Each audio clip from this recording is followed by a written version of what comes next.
तलस्वामी, शंखावर्त तीर्थ और गौष्पद तीर्थ की महिमा। वहां श्राद्ध की विधि तथा राजा पृथु के द्वारा पृथ्वी का दोहन। महादेव जी कहते हैं, मनुष्य को चाहिए कि वह तलस्वामी विष्णु का स्मरण करे, फिर सहस्त्र शीर्षा मंत्र से तर्पण आदि करे। विधिवत स्नान करके श्री विष्णु को अर्घ्य दे।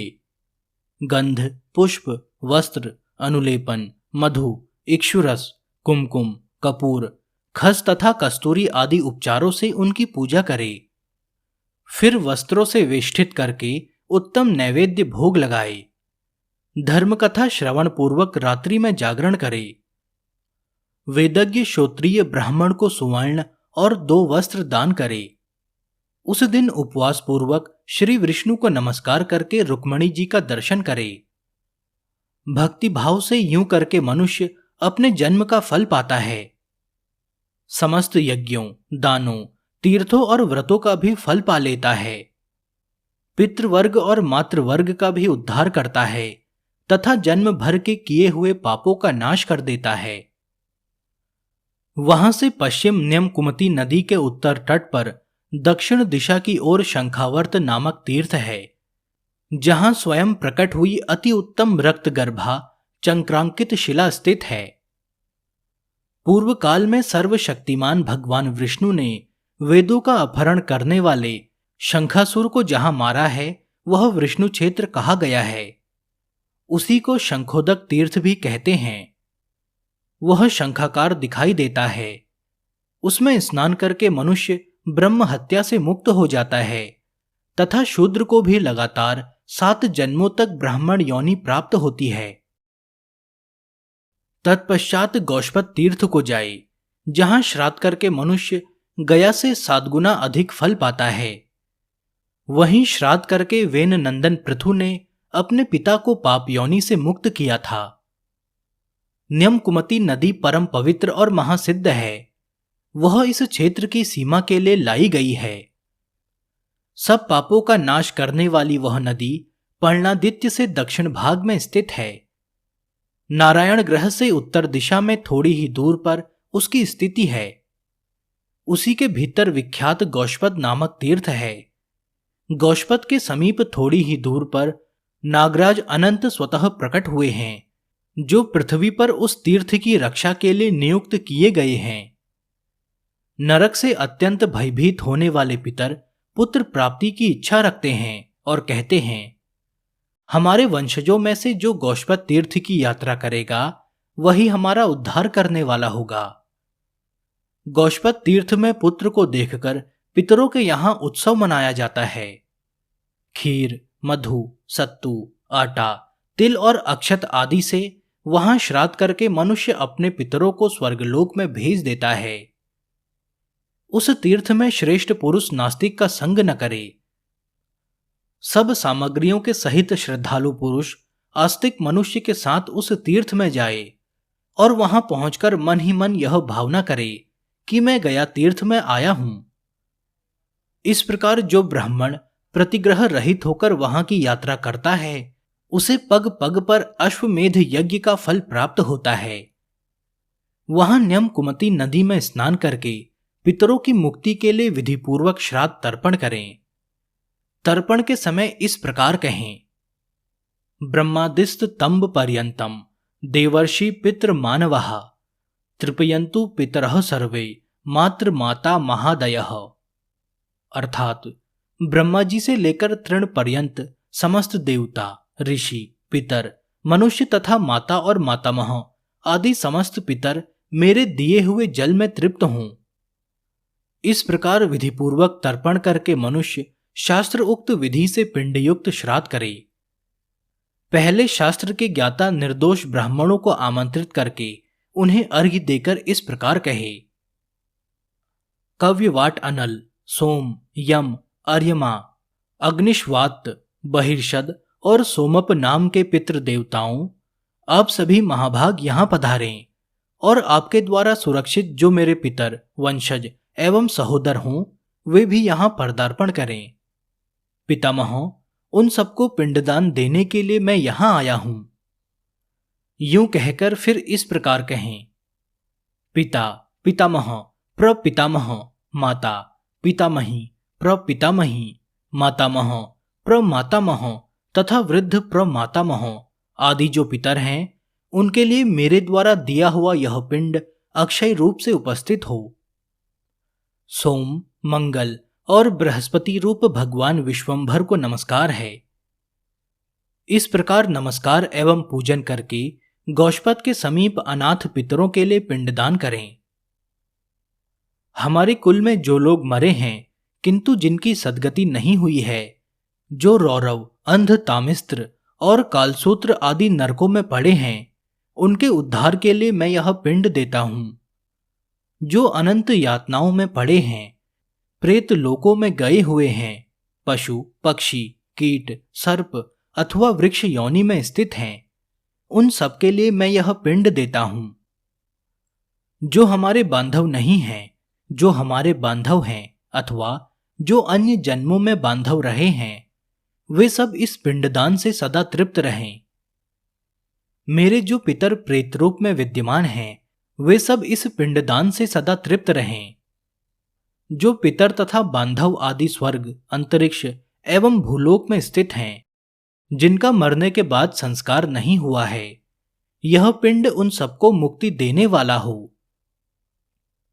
जो मेरे पितृकुल में, मातृकुल में, गुरुकुल, श्वशुरकुल तथा बंधुकुल में रहे हैं तथा इनके अतिरिक्त भी जो बांधव कहे गए हैं, मेरे कुल में जिनके लिए पिंडदान आदि क्रियाएं नहीं हुई हैं, जो स्त्री और पुत्र से रहित हैं, जिनके श्राद्ध आदि कर्मों का लोप हो गया है, जो जन्म से अंधे, पंगु तथा विकृत रूप वाले रहे हैं, जो कच्चे गर्भ की अवस्था में ही मर गए हैं, इस प्रकार मेरे कुल में जो ज्ञात अथवा अज्ञात पूर्वक मृत्यु को प्राप्त हुए हैं, उन सबके लिए मैंने यह पिंड दिया है।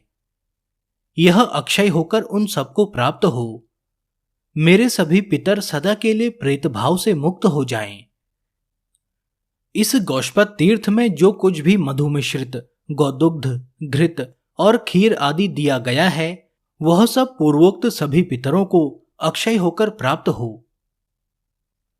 तदंतर श्राद्धकर्ता वहां वेद मंत्रों का स्वाध्याय करे, सब पुराण सुनाए, ब्रह्मा, विष्णु, सूर्य तथा रुद्र संबंधी नाना प्रकार के स्तोत्रों का पाठ करे।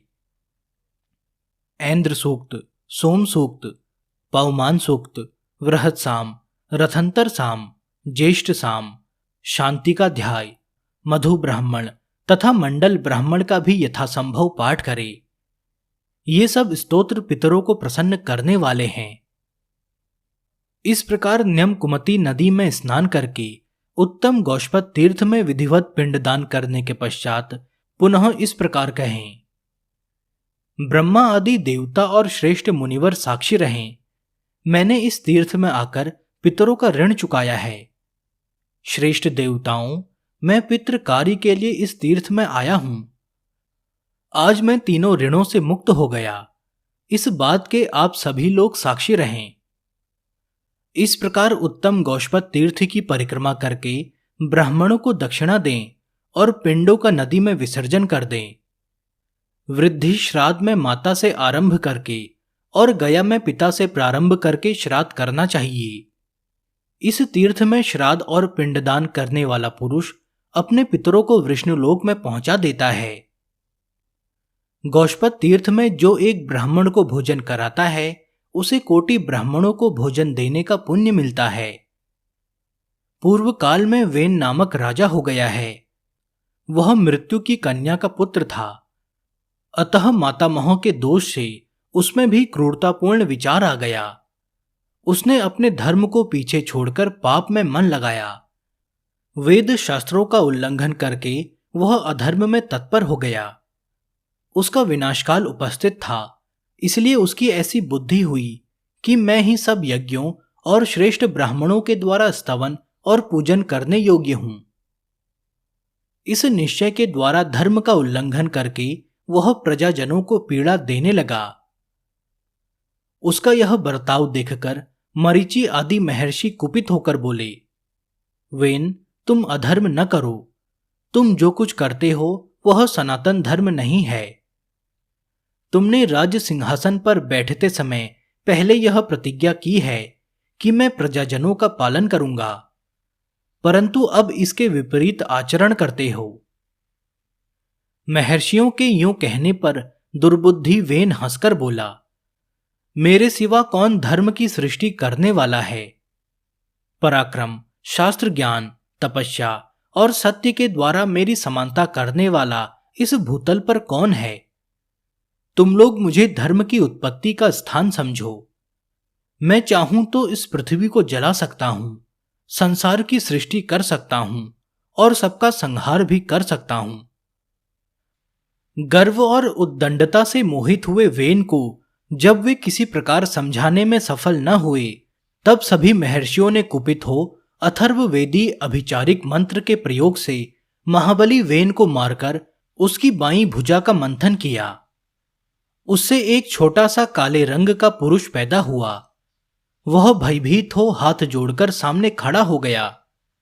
उसकी ओर देखकर मुनियों ने कहा, निषिद्ध, बैठ जाओ। इससे वह निषाद कहलाया और निषाद वंश का प्रवर्तक हुआ। उससे तुम्बर और खस आदि अन्य जो धीवर जातियां उत्पन्न हुई, उन्होंने विंध्यगिरि को अपना निवास स्थान बनाया। फिर उन महर्षियों ने वेन के दाहिने हाथ को अरण्य की भांति मथा। इससे सूर्य और अग्नि की भांति पृथु पैदा हुई। उनका शरीर बड़ा तेजस्वी था। उन्होंने लोक रक्षा के लिए आजगव नामक धनुष, सर्पों के समान बाण, खड्ग तथा कवच धारण किया। उनके प्रकट होने पर प्राणी हर्ष में भर गई। वेन स्वर्गलोक को चला गया। तदंतर नदियां और समुद्र भांति भांति के रत्न लेकर राजा पृथु का अभिषेक करने के लिए उपस्थित हुए। ऋषियों और देवताओं के साथ भगवान ब्रह्मा जी भी आए। आंगिरस देवताओं ने प्रतापी राजा पृथु को राजपद पर अभिषिक्त किया। उनके राज्य में पृथ्वी बिना जोते बोए ही अन्न पैदा करती थी। चिंतन करने मात्र से ही मंत्र सिद्ध हो जाते थे। सभी गौएं कामधेनु थी और वृक्षों के एक एक पत्ते से मधु की प्राप्ति होती थी। राजा पृथु को देखकर प्रसन्न हुए महर्षियों ने प्रजाजनों से कहा, ये वेन नंदन राजा पृथु तुम सब लोगों को जीविका प्रदान करेंगे। यह सुनकर प्रजाओं ने महाभाग पृथु का स्तवन किया और कहा, आप महर्षियों के कथनानुसार हमारे लिए आजीविका की व्यवस्था करें।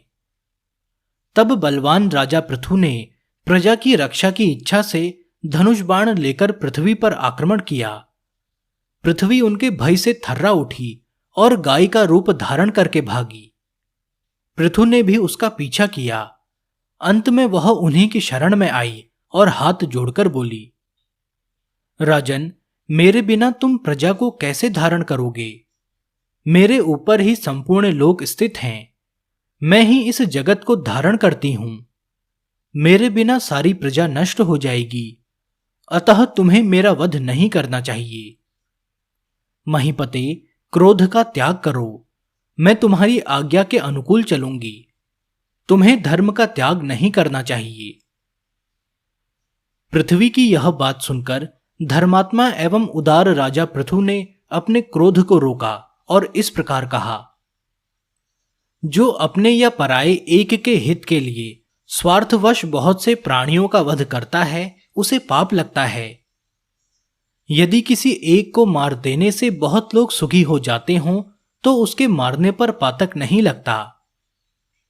अतः वसुंधरे, यदि तू मेरी आज्ञा से संसार का हित नहीं करेगी, तो मैं प्रजा के लिए तेरा वध कर डालूंगा। मेरी आज्ञा के विपरीत चलने वाली तुझ वसुधा को बाणों से मारकर मैं स्वयं अपने शरीर को विशाल बनाकर समस्त प्रजा को धारण करूंगा। अतः तू मेरी आज्ञा से समस्त प्रजा को जीविका प्रदान कर, क्योंकि ऐसा करने में तू समर्थ है। राजा पृथु के इस प्रकार कहने पर पृथ्वी ने उत्तर दिया, राजन, मैं यह सब करूंगी। तुम मेरे लिए बछड़े की कल्पना करो, जिसके प्रति वत्सल होकर मैं दूध के रूप में अन्न प्रदान करूं। इसके सिवा मुझे समतल बनाओ, जिससे मैं अपने दूध को सर्वत्र फैला सकूं। तब राजा पृथु ने धनुष की कोटि से पर्वतों और शिलाखंडों को उखाड़कर एक जगह किया और चाक्षुष मनु को बछड़ा बनाकर उन्होंने अपने हाथ में अन्नों को दुहा। तदंतर चंद्रमा बछड़ा हुए, बृहस्पति दुहने वाले बने, गायत्री आदि छंद दुग्ध पात्र हुए और तपस्या एवं सनातन ब्रह्म उन्हें दुग्ध रूप में प्राप्त हुए। फिर इंद्र आदि देवताओं ने सुवर्णमयी पात्र लेकर इस पृथ्वी को दुहा। उस समय इंद्र बछड़ा और सूर्य दुहने वाले हुए, उनका दूध अमृतमय था।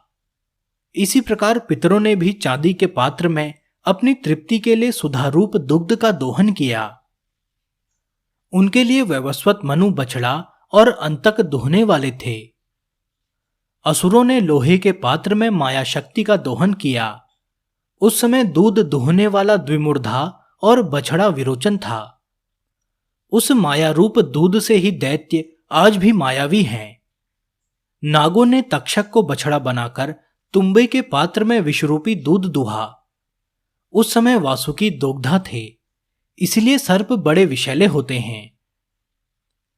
यक्षों और पुण्यजनों ने कुबेर को बछड़ा बनाकर कच्चे पात्र में अंतर्धान शक्ति का दोहन किया। उनके दोग्धा रजत नाग थे।